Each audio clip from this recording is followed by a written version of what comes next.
My name is Silas. I'm 36 years old, and for the past 8 years, I thought my life was steady, predictable even.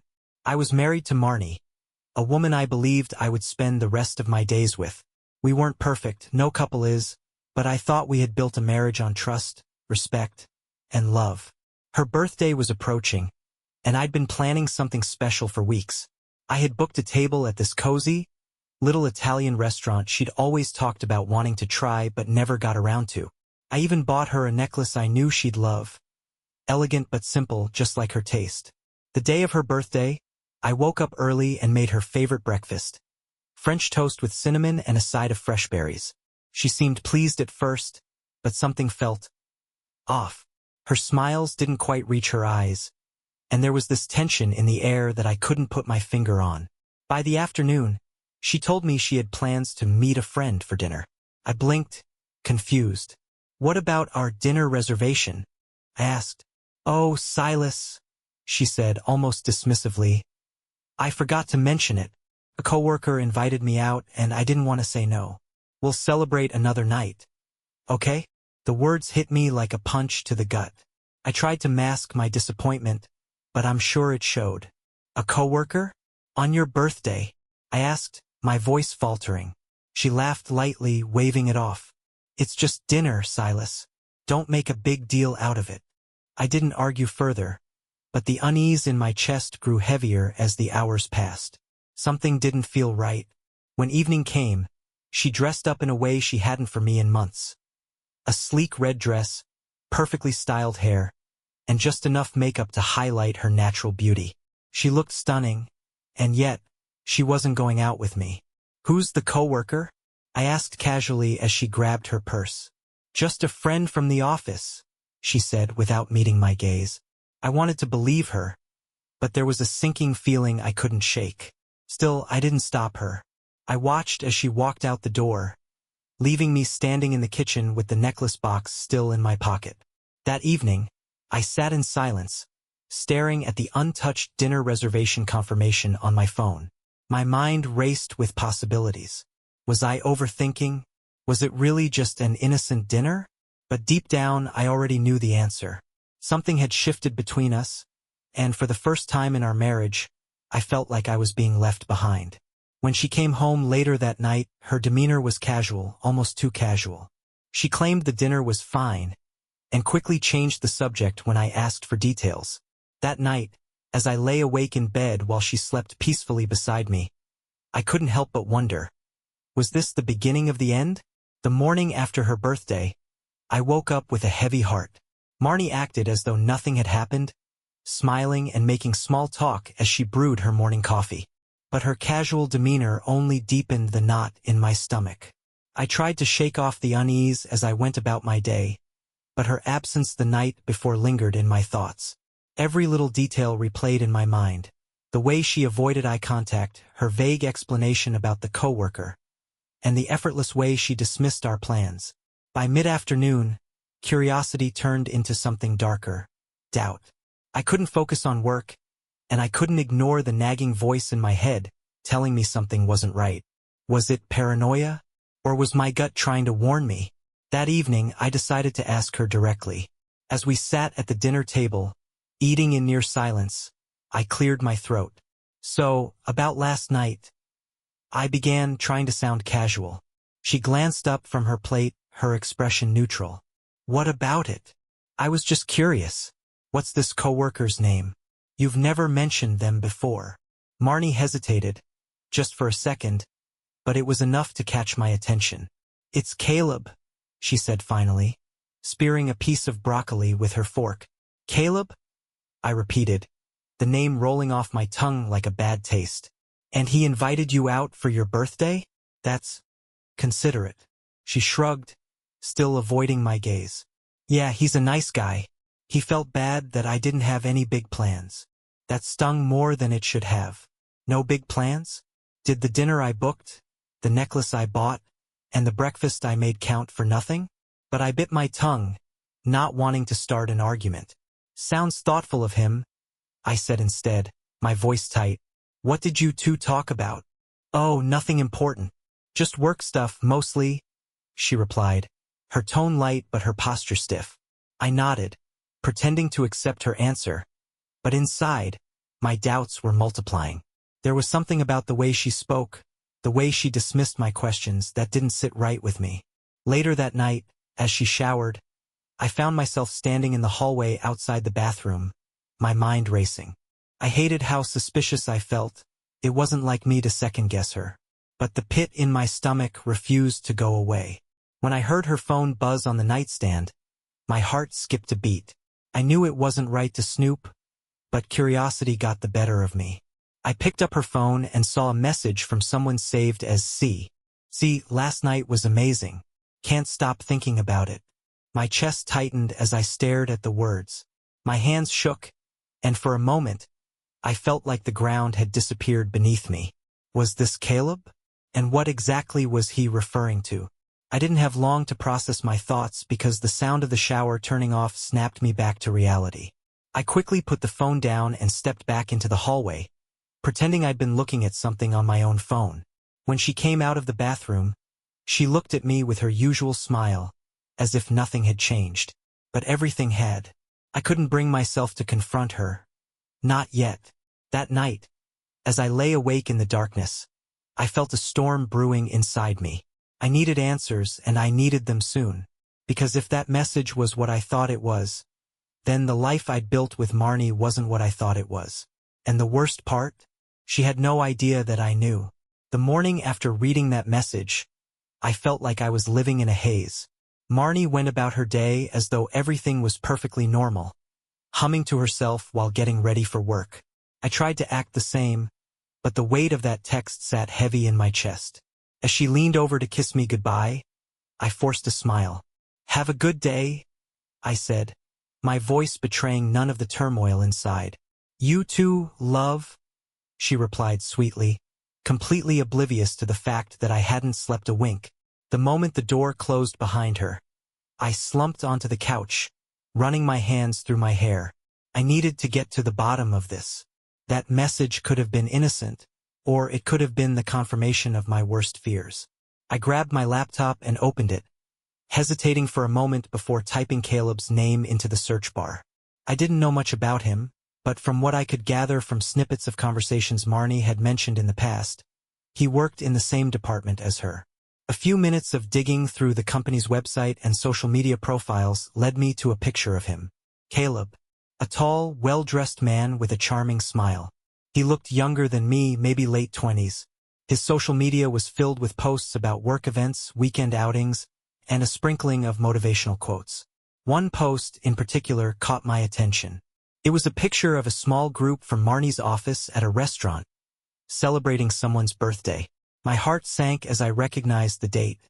It was last night. And there she was, sitting next to Caleb, her smile radiant as he leaned close to whisper something in her ear. The caption read, "Happy birthday to the most amazing colleague. Dinner well spent." I stared at the image for what felt like an eternity. It didn't confirm anything outright, but the way he was looking at her, the way she seemed to be glowing, left me feeling hollow. I needed more. I decided to check our phone bill. It wasn't something I'd done in years. Marnie and I always shared everything without issue. But I suddenly had the urge to know if there were any patterns I'd missed. Sure enough, Caleb's number appeared frequently. Dozens of messages and calls, some of them late at night when she'd claimed to be working on a project. My stomach churned as I scrolled through the list. I tried to tell myself that it could still be innocent. Maybe they really were just friends. Maybe I was overthinking this. But the message I'd seen the night before, combined with the late-night calls and his overly friendly behavior in that picture, painted a different story. When Marnie came home that evening, I was waiting for her in the living room. My heart was racing, but I knew I couldn't confront her yet, not without concrete proof. "Hey, how was work?" I asked, trying to sound casual. "Busy," she said with a sigh, dropping her bag on the couch. "I'm exhausted." I watched her carefully, searching for any signs of guilt or unease. But she acted like nothing was out of the ordinary, like everything was fine. For the next few days, I played along, pretending everything was normal while quietly gathering more information. I started checking her phone when she wasn't around, skimming through her messages for anything that might confirm my suspicions. Most of her conversations with Caleb were casual, filled with office banter and jokes. But occasionally, there were hints, small, seemingly innocent remarks that took on a different meaning in the context of my growing doubts. Caleb, I can't wait for Friday. It's been too long. Marnie, me too. I'm counting down the hours. Friday. I had no idea what they were talking about, but I knew I needed to find out.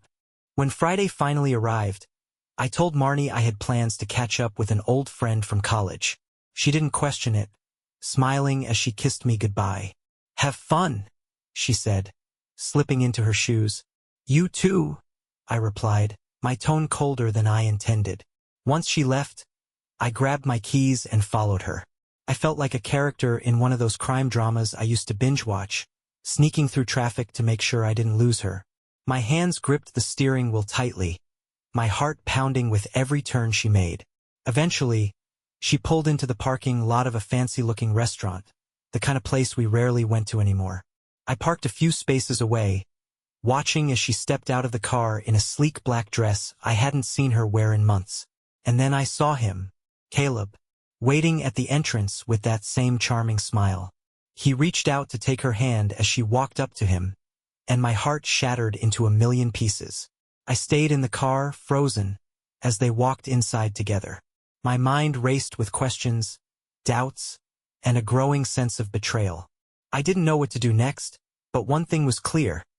This wasn't just a dinner with a coworker. I sat there in my car, paralyzed by the sight of my wife holding hands with another man. My mind raced as I tried to process what I had just witnessed. My chest felt tight, like the air had been sucked out of the car. This wasn't just suspicion anymore, it was real. For a moment, I considered storming into the restaurant and confronting them right then and there. But as much as I wanted to demand answers, something held me back. I didn't want to give them the satisfaction of seeing me unravel. If there was anything to confront, I needed the full picture first. I stayed in the parking lot, watching the restaurant's entrance as if it held all the answers. Every few minutes, I caught myself gripping the steering wheel so hard my knuckles turned white. Time dragged on, each second feeling like an eternity. About an hour later, they walked out together, laughing. Marnie looked radiant, the way she used to when we first started dating. Caleb opened the car door for her, and she climbed in, looking completely at ease. It was a side of her I hadn't seen in months, and it twisted the knife even deeper. I trailed their car at a distance, careful not to get too close. My hands were shaking, but I knew I had to see where this would lead. They pulled into the parking lot of a boutique hotel, a place I'd never even heard of before. My stomach churned as I watched them step out, Caleb's hand resting on her lower back as they walked inside together. I couldn't take it anymore. The flood of emotions, anger, betrayal, sadness was overwhelming. My mind screamed at me to leave, to not humiliate myself further, but my feet moved on their own. I got out of my car and followed them into the hotel lobby, my heart pounding in my ears. The receptionist looked up as I entered, but I quickly ducked behind a column before she could ask if I needed help. I watched from the shadows as Caleb and Marnie approached the desk. He handed over his credit card, and the receptionist smiled, handing them a key card in return. They walked toward the elevator, and I felt frozen in place. Every part of me wanted to run after them, to demand an explanation, but my body wouldn't move. Instead, I just stood there, watching as the elevator doors closed, taking my wife and the stranger to God knows where.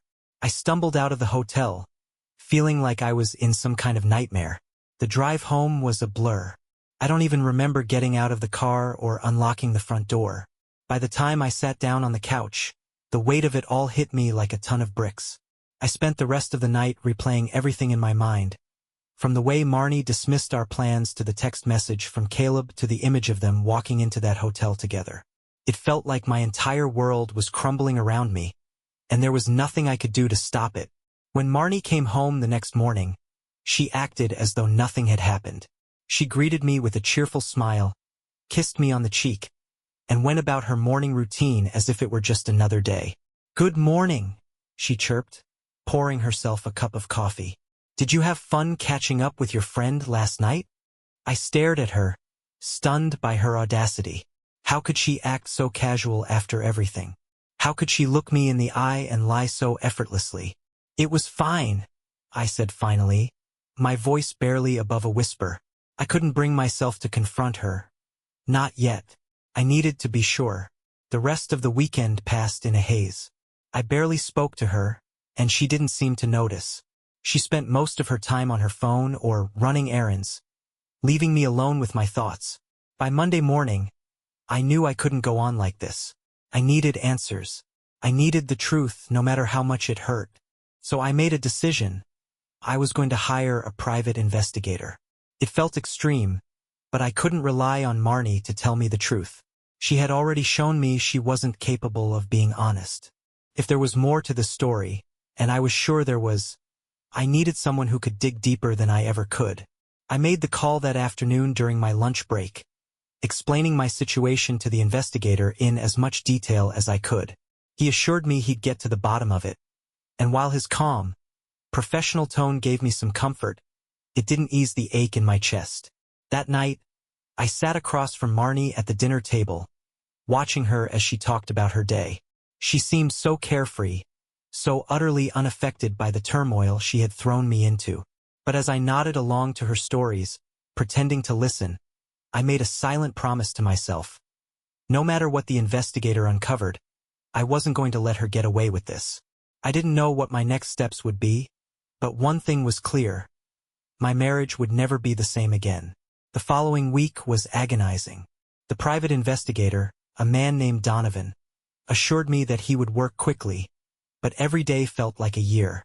I found myself jumping every time my phone buzzed, hoping it was an update. Marnie, meanwhile, carried on like nothing had changed. She seemed happier, almost glowing, and I couldn't tell if it was because of Caleb or because she thought she had me fooled. She still kissed me goodbye every morning, still asked about my day in the evenings, but it all felt hollow now, like she was going through the motions. On Thursday, Donovan called. "I've got something for you," he said. "Can you meet me tomorrow?" I barely slept that night. My mind raced with possibilities, each one worse than the last. By the time I met Donovan in a quiet coffee shop the next afternoon, I was bracing myself for the worst. He slid a manila envelope across the table. "Everything you need is in here," he said, his voice calm and professional. My hands trembled as I opened it. Inside were photos, Marnie and Caleb at the restaurant, walking hand in hand into the hotel, and leaving hours later, laughing like they didn't have a care in the world. There were also screenshots of text messages between them, retrieved somehow from Caleb's phone. "Caleb, can't wait to see you again. Last night was perfect. Marnie, you make me feel alive. Friday can't come soon enough." My stomach churned as I read the messages. There was no longer any doubt. This wasn't just a harmless friendship. Donovan looked at me with a mixture of sympathy and professionalism. "What you do with this information is up to you," he said. "If you need further help, let me know." I nodded, too numb to respond. That evening, I sat in my car outside our house, staring at the photos and messages in my lap. I felt a mix of anger, heartbreak, and betrayal so intense it was hard to breathe. When I finally walked inside, Marnie was on the couch, scrolling through her phone. She looked up and smiled. "Hey, how was your day?" I stared at her, wondering how she could look so calm, so innocent, when she was lying to my face. "Fine," I muttered, heading to the bedroom before I said something I couldn't take back. As I lay in bed that night, the photos and messages burned in my mind. I knew I couldn't stay silent much longer. But how do you confront someone you love when they've already shattered your heart? Tomorrow, I decided. Tomorrow, the truth would come out. The next morning, I woke up feeling like a man on the edge of a cliff. The weight of what I had to do pressed against my chest, making it hard to breathe. Marnie was in the kitchen, sipping her coffee as if nothing in the world was wrong. She glanced up at me and smiled. "Morning," she said casually, as if she weren't living a double life. I stared at her for a long moment before I pulled out my phone, opened the folder containing the photos and messages, and slid it across the table. Care to explain this? My voice was eerily calm, but inside, I was unraveling. She blinked, looking down at the screen. Her face didn't change at first.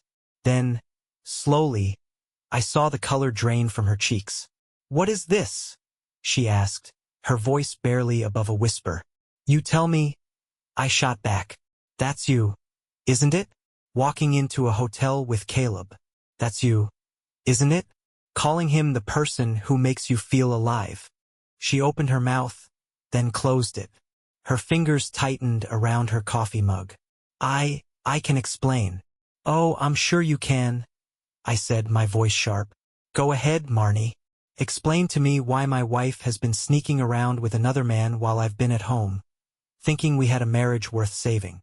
She swallowed hard, looking anywhere but at me. "It's not what you think." I laughed bitterly. "Really? Because it looks exactly like what I think." She set her mug down with a shaky hand. "I didn't mean for it to happen." I clenched my jaw. "So what? You just accidentally tripped and fell into a hotel room with him?"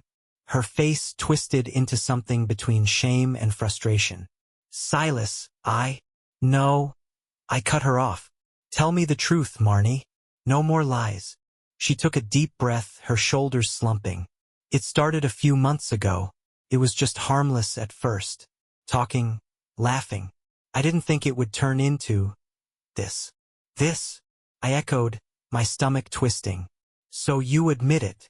She exhaled slowly. "I never wanted to hurt you." I stared at her, trying to recognize the woman sitting across from me, but all I saw was a stranger. "But you did," I said quietly. "And the worst part? You didn't even have the decency to be honest about it." Silence stretched between us, thick and suffocating. Finally, I stood up. "I'm done," I said, my voice steady. "I deserve better than this, Marnie, and I refuse to be the fool in this marriage any longer." She opened her mouth, maybe to argue, maybe to apologize. But I didn't care. I turned and walked away, leaving her sitting there, finally realizing that her lies had caught up to her. I walked out of the kitchen, my legs feeling heavier with every step. My body was screaming for me to turn around, to demand more answers, to drag this out until there was nothing left to say. But I had already spent too long trapped in this nightmare. There was nothing more to say. Marnie didn't follow me. Maybe she was too stunned. Maybe she finally understood that there was no way to talk herself out of this one. I went straight to our bedroom, grabbing a duffel bag from the closet. I wasn't going to wait around while she came up with excuses. If she wanted Caleb, she could have him. I wasn't going to stick around to witness it. As I packed my things, I heard her footsteps approach hesitantly. "Silas," she said softly from the doorway. I didn't look at her. "What?" She hesitated. "Are you really leaving?" I let out a bitter chuckle. "What did you think was going to happen, Marnie? That I'd just sit here and pretend like nothing's changed? That I'd keep playing the role of the clueless husband while you sneak off to hotels?" Tears welled in her eyes. "I never wanted it to be like this." I zipped up the bag. "Then what did you want?" She didn't answer. Because we both knew the truth. She had wanted both of us. The stability of our marriage and the thrill of something new. She had wanted to have her cake and eat it too. But I wasn't going to be part of that equation anymore. As I slung the bag over my shoulder, I turned to face her one last time. "I don't know if you even realize what you've done, Marnie, but one day, when the excitement fades and you realize what you lost, I hope it was worth it." She didn't say anything as I walked past her, out of the room, out of the house, out of the life I had spent years building. I didn't know where I was going yet, but for the first time in a long time, I knew where I wasn't staying. I drove for hours without a destination, my mind replaying everything that had happened like a cruel, never-ending reel. The betrayal, the lies, the moment I saw them walk into that hotel together. Every time I closed my eyes, I saw her smiling at him the way she used to smile at me. Eventually, I pulled into the parking lot of a small motel. It wasn't much, but it didn't matter. I just needed somewhere to think, somewhere that didn't smell like her perfume or hold memories of the life we once shared. I sat on the bed in the dimly lit room, staring at my phone. Dozens of missed calls from Marnie. A handful of unread texts. Marnie. Silas, please. Let's talk. Marnie. I never meant to hurt you. Marnie. Can you just tell me where you are? I almost laughed. Where I was. Did she really expect me to confide in her now? A part of me wanted to respond, to demand answers, to scream at her for destroying everything we built. But another part of me, one that was growing stronger by the second, knew that nothing she could say would make this better. Instead of answering, I opened another app and began typing. To Caleb, she's yours now. Good luck. I hit send and turned off my phone. For the first time in weeks, I felt lighter.